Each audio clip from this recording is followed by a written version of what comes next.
From the nation's capital, Eye on Washington with Marilee Joyce. A weekly discussion about the federal issues most important to Nevada. And now, from Washington, D.C., here's Marilee Joyce. And good day to you. I'm Marilee Joyce, and this is Eye on Washington, the only statewide Nevada news program produced in Washington, D.C. Every week, Eye on Washington takes you straight to Capitol Hill for a discussion with Nevada's delegation and other leaders about the federal matters that matter to you. Today's topic, mapping out Nevada's transportation plan for the future. We'll tell you what the new MAP 21 transportation bill means to Nevada. And my special guest today is Lee Gibson, the Executive Director of the Regional Transportation Commission of Washoe County. Thanks for being here today. It's great to be here.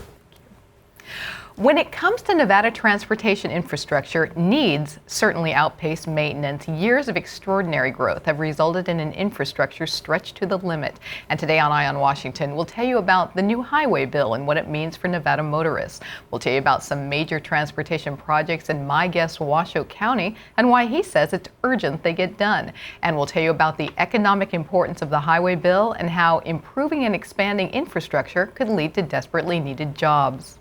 Last summer, President Obama signed into law the Moving Ahead for Progress in the 21st Century Act, or MAP 21.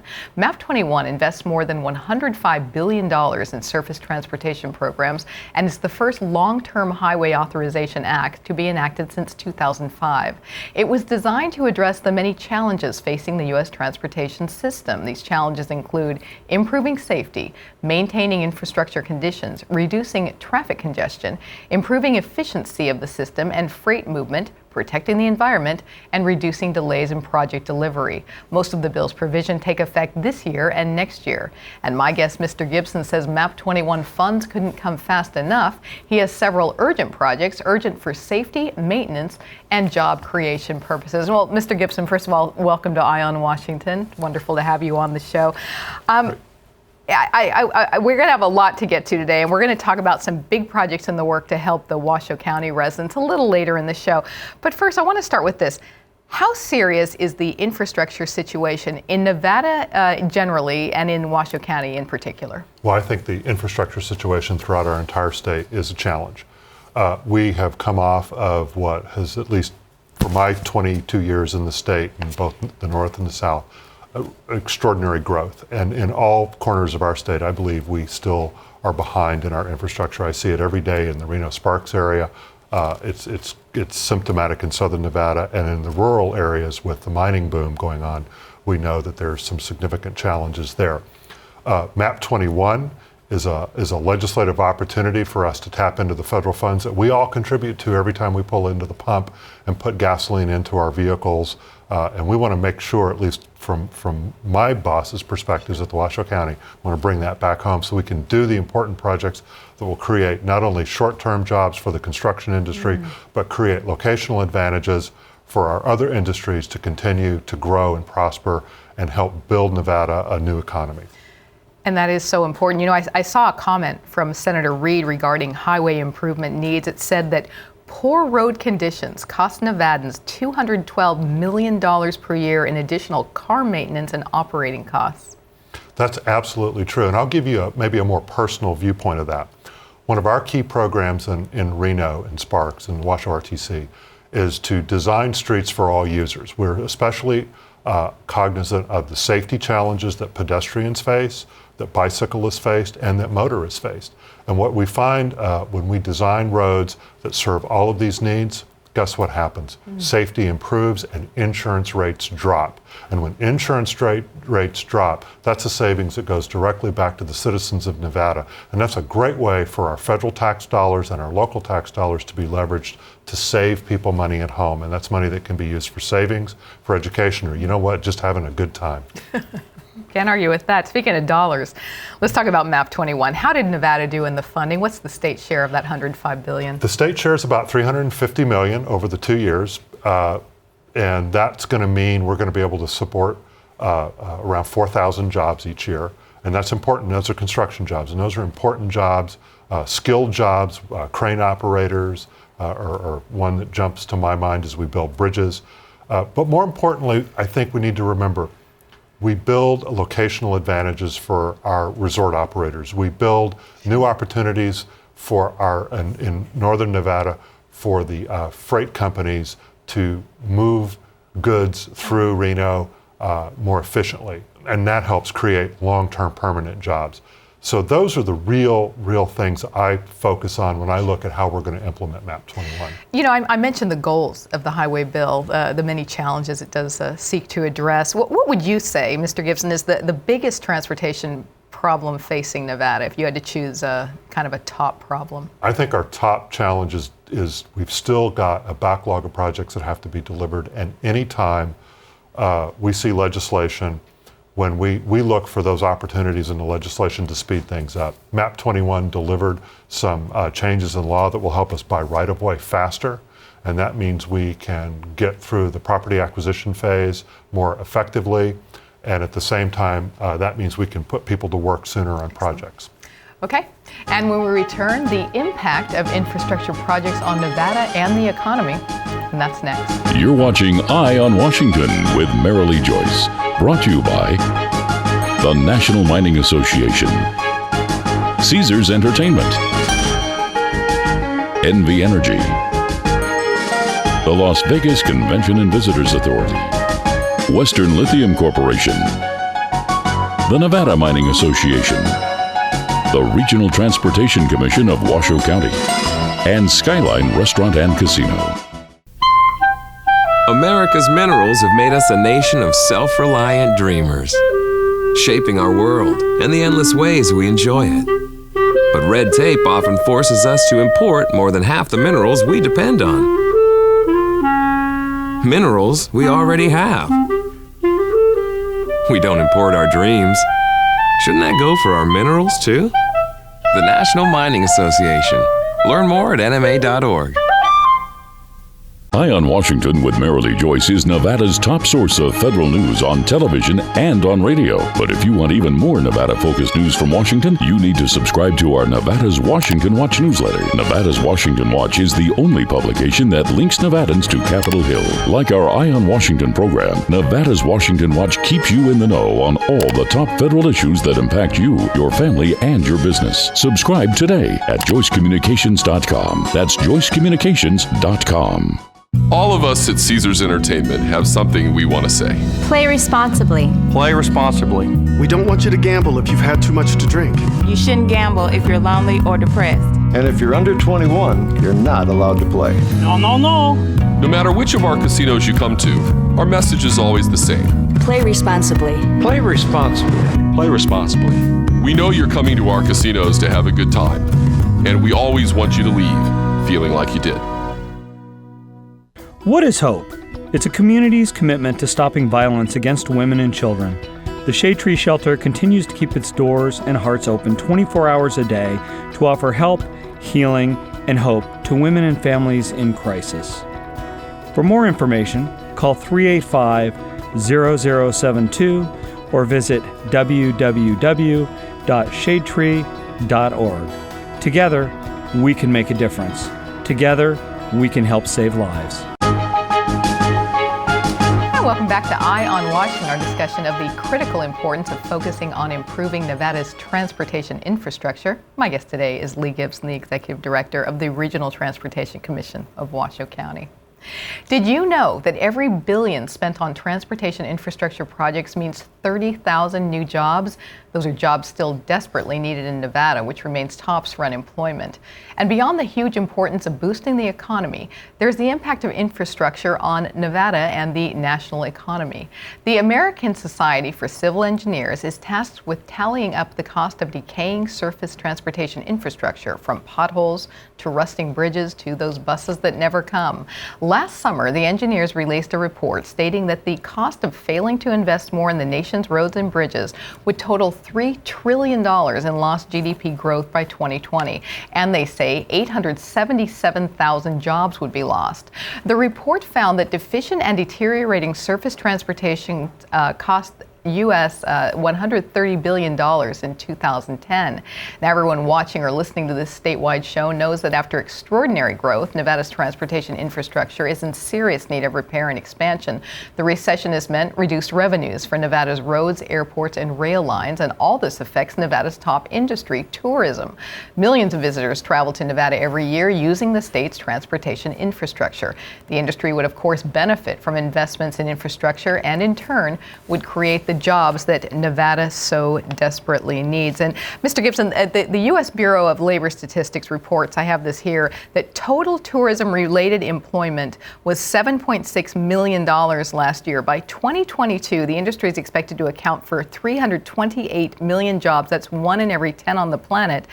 So Nevada needs its share of that. So would you help my audience understand and grasp the link between infrastructure needs and the state's top industry? Well, I think it's pretty evident.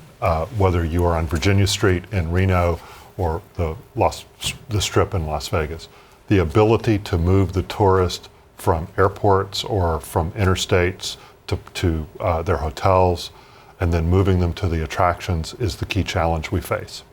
In northern Nevada, we face perhaps a little different challenge because one of our key attractions is Lake Tahoe, and we need to move people from Reno up to Tahoe, and oftentimes people stay in Reno. We want to make sure their transportation experience is one that will entice them to come back. At the same time, we need to move the workers in and out of our resort zones, and so if we don't have an ability to move the workers in, move them out, to move the visitors in, move them out. In our case in Northern Nevada, get them to the resorts or to the lake. We're not going to stay competitive with other worldwide destinations. And I think one thing I've kind of come to appreciate most recently is that we are now in Nevada, throughout the state, competing on a global level for tourists. It's important that our transportation infrastructure from air to pedestrian access be focused on being able to move those people and move them in an informed, safe, and a safe manner, as well as a manner that can accommodate large volumes of folks. And that, to me, is the key element or key challenge we're going to face in my industry to maintain our state's competitiveness. Poor infrastructure equals fewer tourists.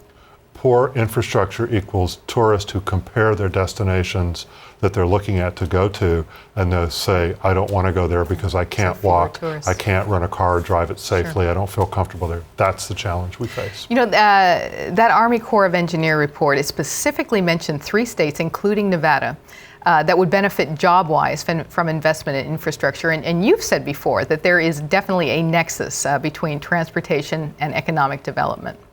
Correct. We need to focus on, like tourism again, when we have quality, high capacity connections between our airports, our resort destinations, and the areas where the workers are housed, we move everyone safely, comfortably, and efficiently, and that means that we can compete. What we have to do, though, next is think about diversifying that economy as well. A lot of businesses like places that are safe, comfortable, and easy to move around because that's a huge quality of life component. And so think about some tourist destinations like perhaps Europe or Asia. They have a quality of life that attracts people, and I think that's the key element we try to focus on when we design our transportation systems in northern Nevada and Washoe County. Cyclist is a great example. We want people to feel comfortable using bicycle facilities, and that actually attracts bicycle events, and that means we get a little bit of a notch up above another region when it comes to competitiveness for locating people to regions. We hear constantly from the real estate industry in the Reno-Sparks area that it's the quality of life businesses are looking for. So get back to the quality of the tourist experience, to the quality of life for a new resident in a new industry. To me, in my mind, they're very similar, and we've got to work to bring all of those together. And speaking of getting around easier, when we return, Washoe County residents might be getting around safer and easier soon, thanks to what my guest has in the works for you. We're going to tell you about it right after this.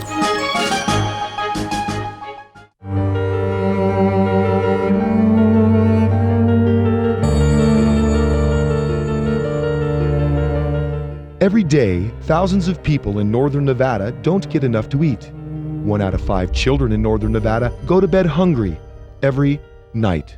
but you can do something about it.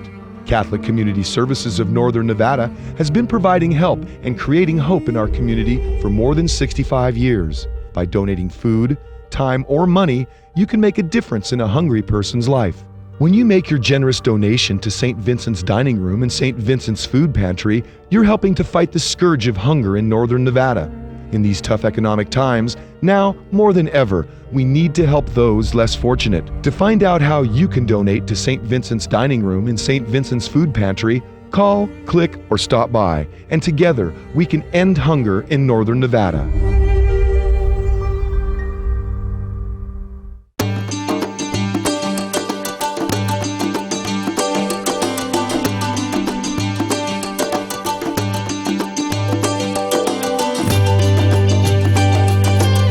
Thanks to an ongoing commitment by America's mining companies, more than 2 million acres already have been reclaimed. To learn more about reclamation or other aspects of mining, visit nma.org, the National Mining Association. You already watch Eye on Washington with Marilee Joyce, Nevada's only statewide program produced in Washington, D.C. But for even more news from Capitol Hill that affects you, your family, and your business, you need to read Nevada's Washington Watch, our online newsletter. In-depth reporting on federal efforts that impact you. Our exclusive Inside the Beltway column, putting a microscope on Nevada's congressional delegation. Guest editorials about what Nevada needs from the Hill. Nevada's Washington Watch, your watch on Washington. Subscribe today at nevadaswashingtonwatch.com. This girl is very pretty. It's inciting feelings of jealousy in me. We should pick on her. I'm insecure about some things, so I think we should put some mean stuff on here. Maybe even some lies, too. Yeah. I just want to be accepted by you both. So I'm going to send this to my friends so they think I'm cool. Kids bully for all kinds of reasons. None of them are good. Find ways to get involved at flipthescriptnow.org.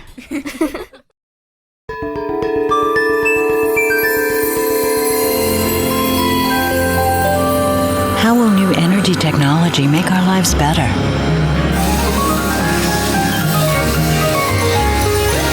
Will geothermal, wind, and solar energy be a bigger part of our future?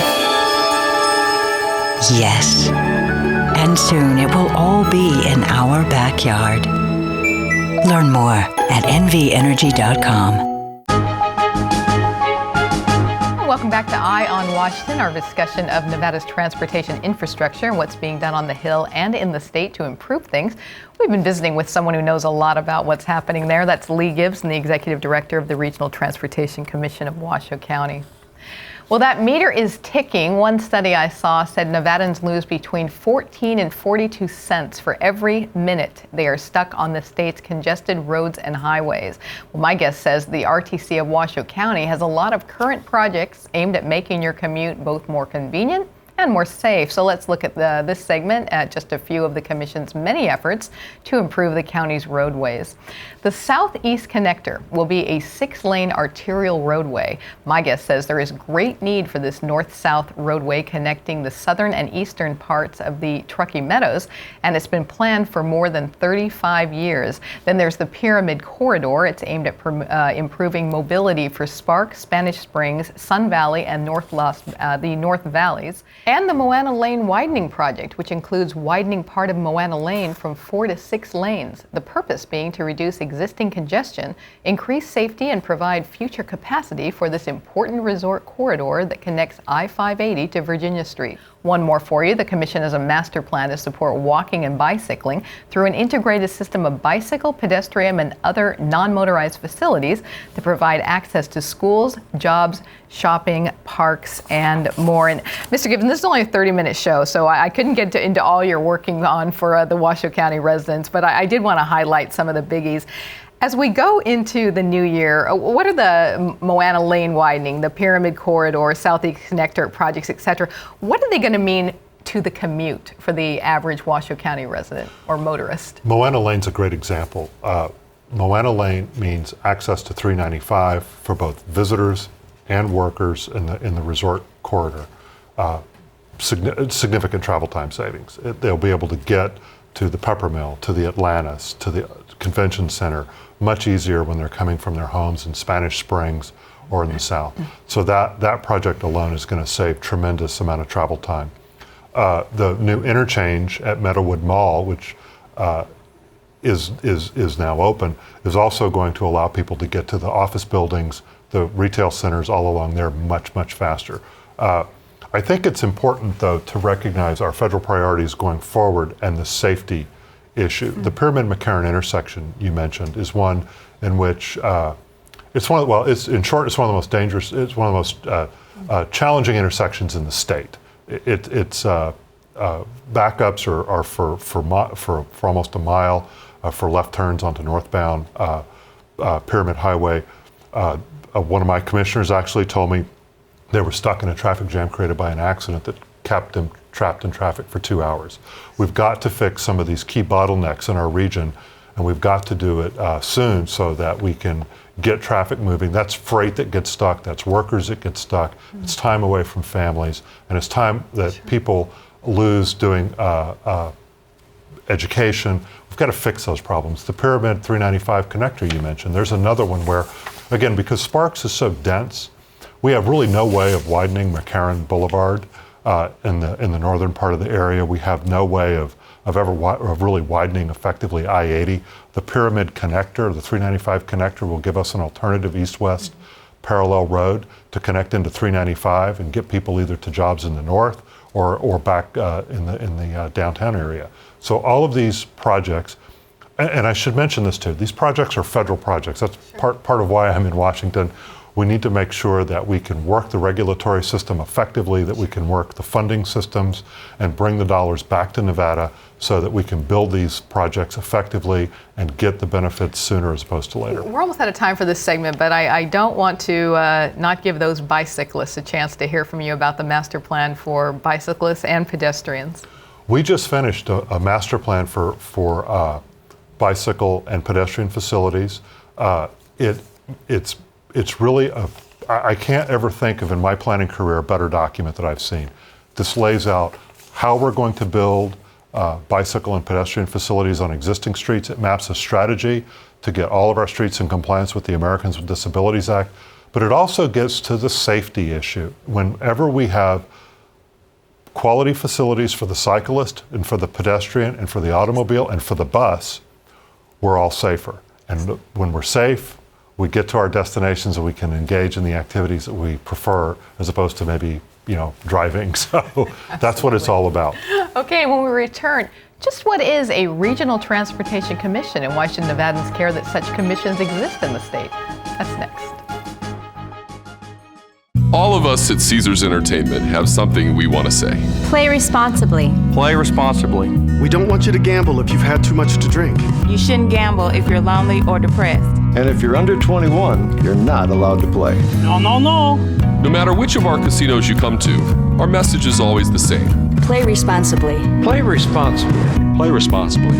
We know you're coming to our casinos to have a good time, and we always want you to leave feeling like you did. America's minerals have made us a nation of self-reliant dreamers, shaping our world and the endless ways we enjoy it. But red tape often forces us to import more than half the minerals we depend on. Minerals we already have. We don't import our dreams. Shouldn't that go for our minerals too? The National Mining Association. Learn more at nma.org.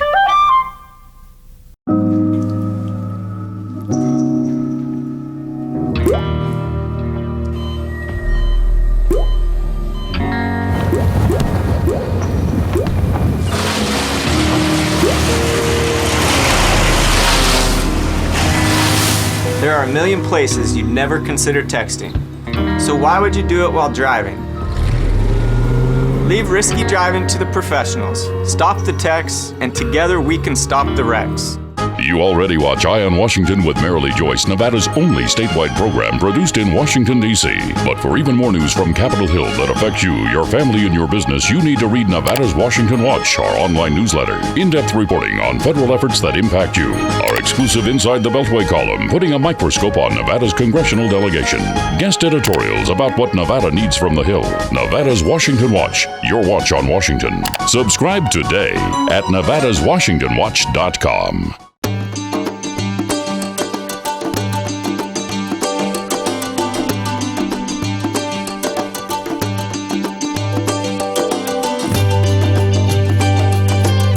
Thanks to an ongoing commitment by America's mining companies, more than 2 million acres already have been reclaimed. To learn more about reclamation or other aspects of mining, visit nma.org, the National Mining Association. Back with our closing segment of Eye on Washington. Let's wrap up today telling you just a bit about my guest commission. The Regional Transportation Commission of Washoe County serves the citizens of Reno, Sparks, and the unincorporated areas of Washoe County. It's the federally designated metropolitan planning organization for the region, and it's tasked with planning public policy development and implementation of quality transportation systems. If you live in Washoe County and want more information about RTC projects, you can visit rtcwashoe.com and sign up for free email updates using MyRTC. You know, Mr. Gibson, as we're ending today's show, folks get around in their day and they're driving about, but there's a lot of planning and other work that goes into every road, bridge, highway, etc., isn't there? There is. In fact, I think one of the most important functions of the RTC is our planning function. We're responsible for keeping a 20-year plan in place. It's a plan that shows not just where the roads are going to go, but where the transit routes are going to go, where our walking paths will be, and how bicycle facilities will be integrated into all of our systems. But most importantly, I think it's also significant that our regional transportation plan, the one we're developing now and will adopt in 2013, is one that's really citizens-based. My commission is a board of elected leaders. They come together from all the different cities in the county, and they work together. And the key thing that I hear from my bosses is, you know, what are folks thinking and wanting out there, and what are their needs? And so to me, when we open a Moana Lane or we open a segment of freeway, what folks don't see is the 10 years of working with citizens groups, working with different agencies, and bringing folks together to build a consensus. And I think RTCs do that effectively. We are considered, throughout Nevada, our RTCs are considered national models because we bring planning and implementation together. The plan that we develop at RTC, we turn around and fund and bring the projects to the people. I want to thank you so much for being here today, and I know we're going to have you on again soon to talk about more about the federal and state role in funding transportation projects and how you work hand in hand with the delegation, and we're going to look forward to that. Thanks for being here today. It's great to be here. And that is it for this week's Eye on Washington. Be sure to join us next time as we discuss more important federal matters and their impact on you in Nevada. And for news anytime on how federal issues affect you, visit our website, joycecommunications.com. And while you're there, be sure to like us on Facebook and follow me on Twitter. I'm Marilee Joyce in Washington, D.C. Have a good day.